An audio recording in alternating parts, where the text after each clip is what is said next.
नमस्कार दोस्तों, मैं आपका एस्ट्रोलॉजर और गाइड विजय गोयल बोल रहा हूँ। आज का जो हमारा टॉपिक है वो है बुध खाना नंबर 12, लाल किताब 1941, पेज 151। बुध खाना नंबर 12, मरकुरी इन 12th हाउस। तो आज का जो टॉपिक है इसमें बुध जो होता है खाना नंबर 12 में नीच का होता है, खाना नंबर 12 में शुक्र उच्च का होता है, खाना नंबर 12 में राहु जो है वो नीच का होता है, केतु उच्च का होता है और बृहस्पति की जमीन है। ये सब चीज़ें हमें आइडिया होनी चाहिए।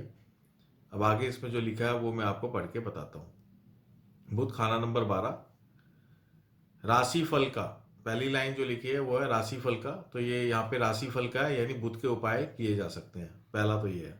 केतु का उपाय मददगार होगा, यानी कि दूसरा लिखते ही फर्स्ट आशय में ही लिख दिया है कि केतु का उपाय मददगार होगा, यानी यहाँ पे उपाय की बहुत जरूरत है।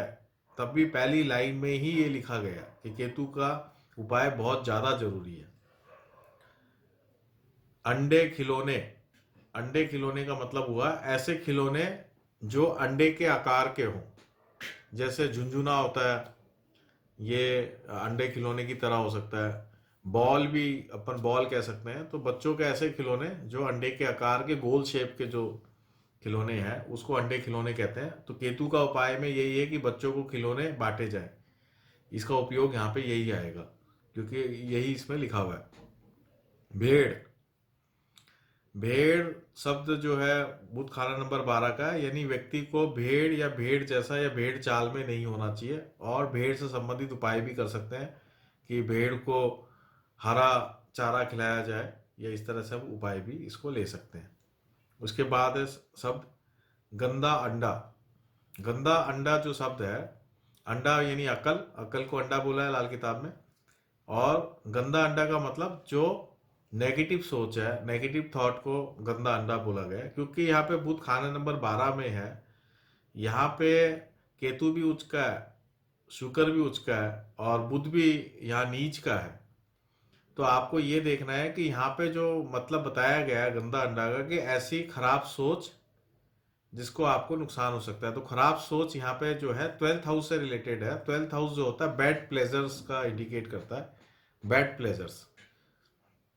तो बैड प्लेजर से संबंधित हमारी गंदी सोच नहीं रहनी चाहिए। हमेशा दिमाग में एक ही सोच नहीं रहे, तब जाके ये बुध जो है अच्छा रिजल्ट देगा। क्योंकि बुध यहाँ नीच का है, शुक्र उच्च का है, केतु भी उच्च का है। ये बात हमें ध्यान रखनी चाहिए।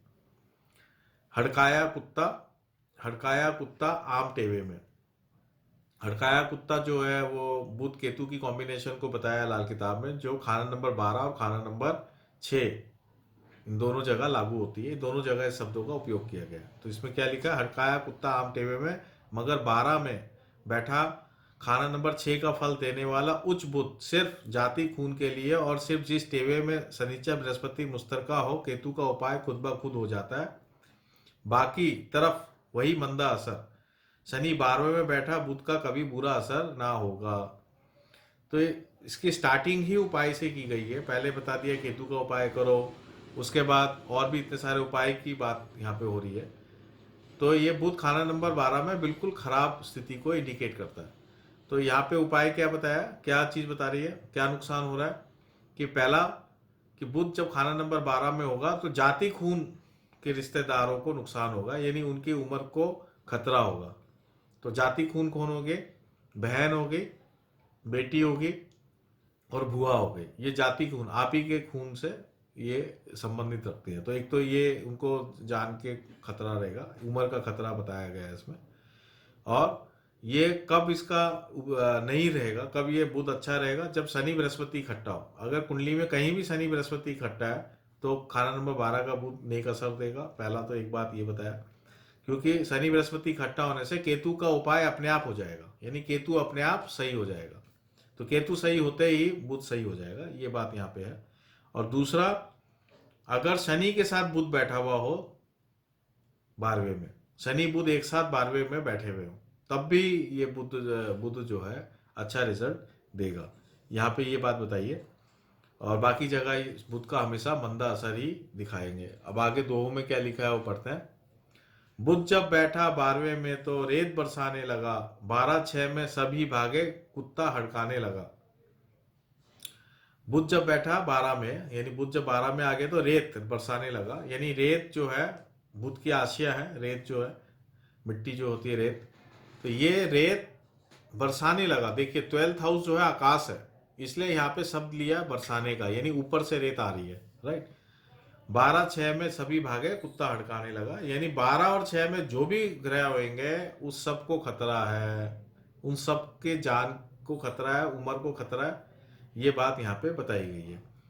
और इसका एक मतलब हम ये भी ले सकते हैं कि हम एक उपाय के तौर पे या एक सावधानी के तौर पे हम एक बात यहाँ पे ले सकते हैं कि जब भी बुध जिसके भी खाना नंबर 12 में हो, उसको इस बात को इंश्योर कर लेना चाहिए कि उसकी छत पे रेत नहीं पड़ी हो।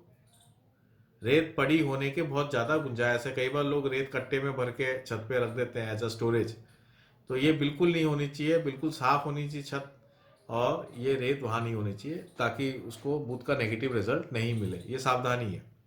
हम इसको इस श्लोक से वो भी हम फायदा ले सकते हैं। आगे पढ़ते हैं। आसमां से कुत्ता हड़का भागता पताल को है, 12 गाले 6 भी मारे, साढ़े खाना 4 को है, घर न मारे धन न मारे, मारता है जान को, बच सके ना इससे कोई, नाक जब साफ हो। दम दमे में दम नहीं अब, खैर मांगो जान की, बस खत्म हा चुकी है रफ्तार सब ग्रह चाल की। तो इसमें इन लाइनों में जो बात बताई है शुरुआत में कि अगर बुध खाना नंबर 12 में है तो हड़काए कुत्ते की तरह है, यानी एक पागल कुत्ते की तरह। यहाँ पे हड़काए कुत्ते का सब जो एग्जैक्टली लिया है वो ये है कि ऐसा कुत्ता जिसको रेबीज हो जाती है, जिसके दांतों में पॉइजन हो जाता है, तो वो जिसको भी काटता है वो भी मर जाता है, खुद तो मरता ही है और जिसको काटता है वो भी मर जाता है। हड़काए कुत्ते की ये बात यहाँ पे लाल किताब में बताई गई है। तो अगर 12 में अगर बुध है तो हड़काए कुत्ते की तरह जो भी ग्रह खाना नंबर 6 में होगा या 12 में होगा वो उसको काट लेगा, सिवाय शनि के। शनि अगर 7 में है खाना नंबर 12 में तो उसको नहीं काटेगा, यानी उसकी उम्र को कोई खतरा नहीं है, बाकी सबकी उम्र को खतरा है। यानी कि हम इसको ये कह सकते हैं कि ताया, शनि का जो कारक आशय है ताया है, तो ताया की उम्र को खतरा नहीं है, बाकी सबकी उम्र को खतरा है। और कौन सा, 12 गाले 6 भी मारे और साढ़े खाना 4 को, यानी मदर को भी खतरा, खाना नंबर 4 भी खतरे में आ गया है। और ये इसमें क्या लिखा है, घर ना मारे धन ना मारे, यानी अगर कुछ मारेगा नहीं तो वो धन नहीं मारेगा, मारता है जान को, यानी उम्र को ही खतरा है, पैसे को खतरा नहीं है। तो पैसे को लेके यहाँ पे इतना मुश्किल नहीं बताइए जितने उम्र को लेके बताइए। बच सके ना कोई इसका, नाक जब तक साफ हो। तो इसमें एक उपाय, एक और बात यहाँ पे बहुत क्लियर बता दी गई है कि ऐसे व्यक्ति का अगर नाक साफ है, नाक अगर साफ है तो भी खतरा कम हो जाएगा। ये बहुत यहाँ पे एक तरह से चुपके से ये बात बताई गई है, साफ तौर पे इस लाइन में साफ नहीं बताई कि बच सके ना इससे कोई, नाक जब साफ हो। अब नाक जब साफ हो यानी जुकाम नहीं हो, नाक बहता नहीं हो लगातार, तो फिर बुध का जो खतरा है वो कम हो जाएगा, यानी साफ नाक वाले का, जिसकी सांसें बिल्कुल साफ आ रही हो, उसको कोई दिक्कत नहीं है। तो नाक किसका कारक है, नाक बृहस्पति का कारक है, तो बृहस्पति बहना नहीं चाहिए, बृहस्पति खराब नहीं होना चाहिए कुंडली के अंदर। तो अगर बृहस्पति खराब नहीं है तो भी बुध का नेगेटिव असर जो है कम हो जाएगा, क्योंकि ये बृहस्पति की जमीन पे बैठा हुआ है बुध। आगे चलते हैं। दम दमे में दम नहीं अब, खैर मांगो जान की, बस खत्म अब हो चुकी रफ्तार सब ग्रह चाल की। यानी कि बुध का जो दम है या बुध का जो दायरा है वो, उसमें अब दम नहीं है, उसमें ग्रह कैद नहीं हो पा रहे हैं या उसका कंट्रोल जो है कम हो गया है। यानी खैर मांगो जान की, यानी उम्र को लेके सब ग्रहों का जो है मामला गड़बड़ है, बस खत्म हो अब हो चुकी रफ्तार सब ग्रह चाल की। 12 कुत्ते बुध जो हड़का, तारता केतु ही है, घर ना घर से कुत्ता आवे, झपट्टा बुध राहु है। अब इसमें यही बता दिया है कि बुध अगर 12 में है तो ताड़ता केतु, यानी केतु का उपाय से ही तड़ेगा। यानी ऐसा व्यक्ति अगर कुत्ते को पाले घर में, एक रंग का कुत्ता, काले कुत्ते को पाले या 2 रंग के कुत्ते को पाले, तो उसको हमेशा केतु का उपाय होने से फायदा रहेगा। इसमें एक बात यह है, दूसरा हम ये भी कह सकते हैं कि 12 कुत्ता बुध लिखा है, 12 कुत्ता बुध का मतलब दूसरा ये ले सकते हैं कि अगर व्यक्ति ऐसे उपाय करता भी है तो उसके घर में हो सकता है कुत्ता जल्दी जल्दी मरने लग जाए। तो अगर कुत्ते मर भी जाते हैं तो आप तुरंत दूसरा कुत्ता ले आए 40 दिन के अंदर, और फिर दूसरा कुत्ते को पाले। ऐसा हो सकता है कि ये 12 की संख्या तक पहुंच जाए, ऐसा हो सकता है, और ये जरूरी नहीं है, लेकिन यहाँ पे एक लास्ट संख्या बता दी गई कि 12 कुत्ते तक आपको पालने पड़ जाए, इतनी मौतें हो सकती है कुत्ते की। तो जब भी कुत्ता मर जाए तो 40 दिन में दूसरा कुत्ता लिया है, इस तरीके से। लेकिन आप सेवा करते रहे तो बुध का जो नेगेटिव असर है वो खत्म हो जाएगा। अब अपन पढ़ेंगे आगे, जो स्टेटमेंट्स में जो लिखा हुआ है दोहे के बाद, उसको अपन आगे पढ़ते हैं। इसमें एक लास्ट लाइन दोहे की रह गई थी, वो है, घर ना घर में कुत्ता रखे, झपट्टा बुध राहु है। झपट्टा बुध राहु है, यानी अगर हम केतु का उपाय नहीं करते हैं तो फिर बुध और राहु जो है वो कुंडली को और खराब कर देगा, वो झपट्टा मारेगा। तो बुध राहु को बाज भी बताया गया है यहाँ पे, और जो ईगल होता है वो बाज ईगल जैसा ही होता है। तो खाना नंबर 12 में जब बुध होगा तो जेल खाना, पागल खाना, दवा खाना को इंडिकेट करता है, उसकी ये आशा भी है। तो वो खाना नंबर 12 और राहु की पोजीशंस पे ये क्लियर होता है कि ये बुध कितना मंदा है। तो राहु की पोजीशन बहुत इंपॉर्टेंट है, यहाँ में राहु की पोजीशन को जानना बहुत जरूरी है। अब आगे इसमें पढ़ते हैं, सिवाय शनिचर के जो अब 7 या 7 ग्रह बन रहा हो, बुध नंबर 12, सब बाकी ग्रह जो 7 नंबर 12 या 6 में हो को अपने बुरे असर की जहर देगा, मगर सूरज इसके जहर को पहचान लेगा और बचता जाएगा। यानी जो भी ग्रह खाना नंबर 6 में या 12 में है वो प्रॉब्लम में आ जाएगा। अगर चंद्रमा है तो माता प्रॉब्लम में आ जाएगी, बृहस्पति है तो पिता प्रॉब्लम में आ जाएगा, केतु है तो संतान प्रॉब्लम में आ जाएगी, मंगल है तो भाई प्रॉब्लम में आ जाएंगे, शनि है तो शनि से प्रॉब्लम नहीं आएगी, क्योंकि शनि यहाँ पे पहले ही बता दिया कि शनि एक्सेप्शन है। और सूरज है तो सूरज भी यहाँ पे लिखा है कि सूरज पहचान लेगा और बचता रहेगा। सूरज बेसिकली यहाँ पे राज दरबार को इंडिकेट करता है। तो खाना नंबर 12 में अगर सूरज है तो वो राज दरबार का जो नुकसान है वो उसको लगभग नहीं होगा, कम होगा। राज दरबार का नुकसान तो उसको नहीं होगा, लेकिन सूरज कई बार सेहत को इंडिकेट करता है, लेकिन सेहत को लेके ये नुकसान देखा गया है। राज दरबार का नुकसान जो है वो नहीं होगा। सेहत के लिए इसलिए हो जाता है क्योंकि बुध यहाँ पे शुक्र उच्च है यहाँ पे, तो बुध और शुक्र अगर दोनों मिलते हैं तो मसनूई सूर्य बनता है। बुध शुक्र का मिलन से मसनूई सूर्य बनता है, और मसनूई सूर्य खराब सेहत का कारक होता है। तो इसलिए खाना नंबर 12 में अगर सूरज है तो राज दरबार का नुकसान की संभावनाएं कम है, लेकिन सेहत की संभावनाएं ज़्यादा है। तो इस तरीके से ये बात यहाँ पे बताई गई है कि सिर्फ शनि और सूरज से ही बचा जा सकता है, मतलब उनका असर कम होगा। हड़काया कुत्ता भाइयों का दुश्मन, दौलत का राखा दूसरों के लिए जोड़ेगा। लोगों के बेएतबारी की जिंदगी और तबीयत का हर लम्हा घूमने वाला होगा। व्यापार सट्टा, बुध की हवाई ताकते व चीज़ों से ताल्लुक भी मंदा होगा। तो यहाँ पे और जो बात बताई गई है कि ऐसा व्यक्ति जो है पैसा तो इकट्ठा करने वाला होगा, पैसा इकट्ठा करने में उसको कोई प्रॉब्लम नहीं है, दूसरों के लिए जोड़ेगा, और लेकिन भाइयों से बहुत दुश्मनी होएगी। ये इसमें हड़काया कुत्ता का यहाँ पे जो शब्द लिया है वो भाइयों से दुश्मनी की बात बताई है कि भाइयों से बहुत ज़्यादा दुश्मनी रहेगी। हड़काया कुत्ता का मतलब बुध केतु, ये बात आप हमेशा ध्यान रखें। तो बुध केतु की कॉम्बिनेशन भाइयों के लिए गड़बड़ है। लोगों से बेएतबारी की जिंदगी और तबीयत का हल्लामा घूमने वाला होगा, तो लोग इस पे कम विश्वास करेंगे, एक दूसरे पे विश्वास कम होगा, इस तरीके से इसकी इज्जत भी बहुत ज़्यादा नहीं होने वाली। व्यापार सट्टा से इसको नुकसान होगा, ये इसमें क्लियर बात लिखती है। ऐसे व्यक्ति को व्यापार और सट्टा से बिल्कुल बचना चाहिए। अब इसमें उपाय क्या लिखा है, नाक छेदन या गले में जड़ धागा हर वक्त कायम रखना मुबारक भले असर के लिए जरूरी होगा, वरना हर तीसरी बोली 3 दिन, 3 महीने, 3 साल या हर तीसरी गिनती अपनी उम्र की या अपने ताल्लुकदारों की पर नीलाम की बोली खत्म कर देगा। अब ये बड़ा यहाँ पे गुप्त भाषा में बहुत चीज़ें बताई गई हैं। तो पहला तो इसमें ये लिखा है कि नाक छेदन इसका बड़ा अच्छा उपाय है। नाक छेदन बुध का बहुत पॉपुलर उपाय है, लगभग सभी लोगों को पता है। और दूसरा उपाय बताया गले में जर धागा, यानी कि पीला धागा गले में डाल लें तो भी इसका एक उपाय है। ये 2 उपाय तो यहाँ पे बिल्कुल क्लियर बता दिए। केतु पालना का उपाय पहले ही बता दिया, तो 3 उपाय तो यहाँ पे आपको बिल्कुल साफ साफ मिल ही रहे हैं, ठीक है ना। और हर वक्त कायम रखना भले के असर के लिए अच्छा होगा। यानी कि पीला धागा जो है, पीला धागा आप गले में ऑलवेज रखें, ऑलवेज, हर वक्त। अब इसमें 3 नंबर को बड़ा इंपॉर्टेंट किया है कि every third year, every third day, every third week, every third month, जो 3 नंबर है उसके ज़िंदगी में, वो बहुत ही ख़राब होगा। अगर हम ये उपाय नहीं करेंगे तो 3 नंबर केतु का नंबर होता है, तो वो बहुत ख़राब होगा। इसमें सिर्फ उम्र के साथ ही नहीं, जैसे तीसरा साल की उम्र हो गया या छठा साल हो गया जो एवरी 3 ईयर रिपीट हो रहा है, इसके साथ ताल्लुकदारों की भी बात की है। ताल्लुकदारों का मतलब हो गया कि जैसे कोई 3 भाई हैं, कोई 3 बहन हैं, या 3 साले हैं, तो उनसे भी नुकसान होगा।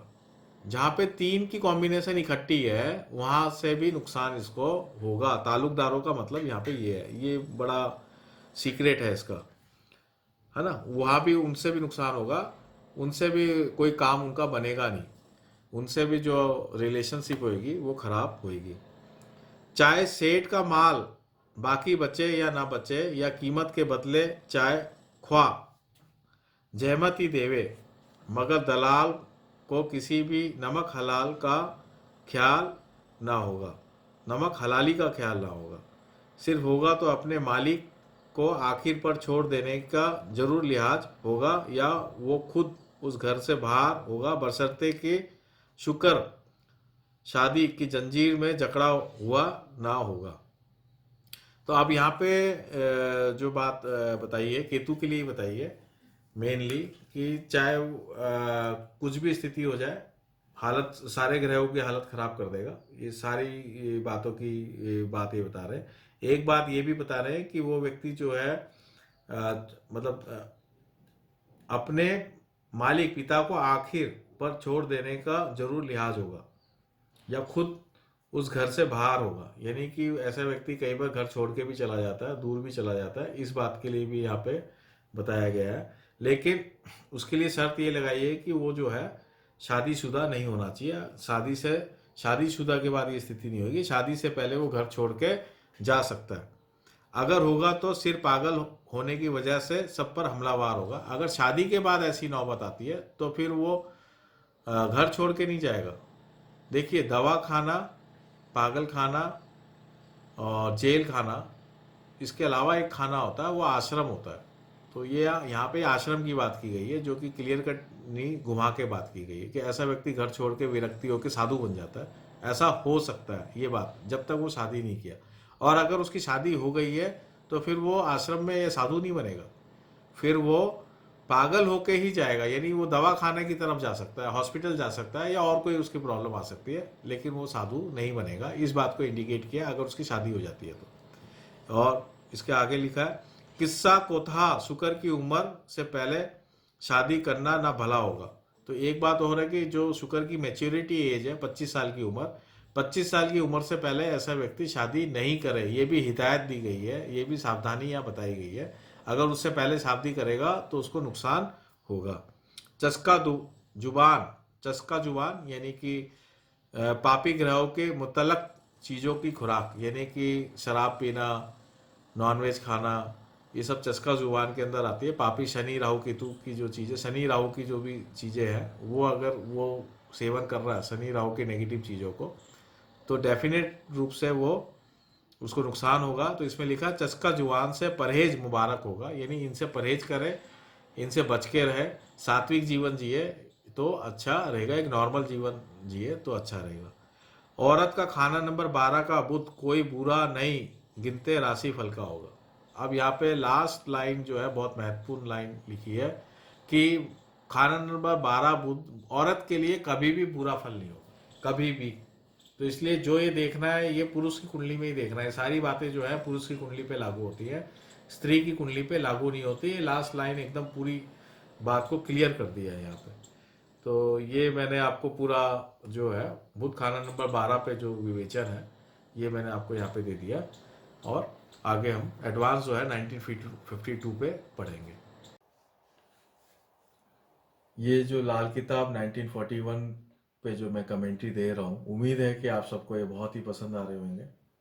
ये एक ओरिजिनल ऑथेंटिक कमेंट्रीज हैं, और जो भी लाल किताब सीखना चाहता है उनके लिए बेसिक्स हैं, उनको ये समझ में आएगा कि कैसे ओरिजिनल लाल किताब को हम इंटरप्रिटेट कर सकें। तो आप इस चैनल को, मैं चाहता हूँ कि आप इस चैनल को जो है सब्सक्राइब करें, लाइक करें, उसमें जो बेल का आइकन होता है उसको आप प्रेस करें, कमेंट दें। आप कमेंट बहुत ज़रूरी है। कमेंट देने से एक टू वे हमें कम्युनिकेशन का पता चलता है कि आपको ये पसंद आ रहा है नहीं आ रहा है। कोई आपका सुझाव हो, आइडिया हो, वो आप दें ताकि हम उसको इंक्लूड कर सकें और इसको बेटर कर सकें। आपकी कोई क्वेरी हो, कोई शब्द आपको नहीं समझ में आया हो, तो वो आप दें तो मैं उसको आगे नई वीडियोस में एक्सप्लेन कर पाऊँ। इसको और बेहतर करने के लिए आप जो भी आप मेरे को सजेशंस देंगे वो मैं ज़रूर उसको फॉलो करूँगा। ज़्यादा से ज़्यादा जो जिज्ञासु लोग हैं उसमें ये फैले, इसलिए आप लोग इसको शेयर करें, ज़्यादा से ज़्यादा शेयर करें। जो लाल किताब सीखना चाहते हैं या जो ज्योतिष की बेसिक नॉलेज को समझना चाहते हैं, वहाँ पे आप अपने ग्रुप्स में, फेसबुक में, आपके जो भी सोशल हैंडल्स हैं वहाँ पे आप इसको शेयर करें ताकि ज़्यादा से ज़्यादा जिज्ञासु लोगों के पास ये ओरिजिनल जो ऑथेंटिक कमेंट्रीज है वो पहुँच पाए। नमस्कार, जय हिंद।